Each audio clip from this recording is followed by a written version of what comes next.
Inilunsad ng Department of Agriculture ang registry system para mapadali ang proseso ng pagbili ng 20 pesos kada kilong bigas sa mga Kadiwa Store. Ito ay digital platform kung saan makikita ang lahat ng mga benepisyaryo ng programang Benteng Bigas. Meron na. Layo nito na mapadali ang proseso at monitoring sa mga bibili ng 20 pesos na bigas. Para makapagparehistro, pumunta lang sa piling P20 Bigas Outlet at magdala ng valid ID.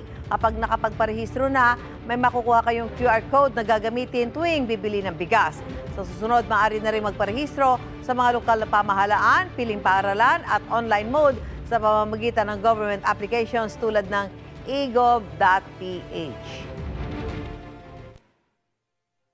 Layunin ng registry system na ito na mas mapabilis at mapadali ang pagkakailangan ng mga qualified beneficiaries. Pero kailangan magkaroon kayo ng QR code para makapag-avail ng 20 peso rice for starting January 2026 hanggang June 2028.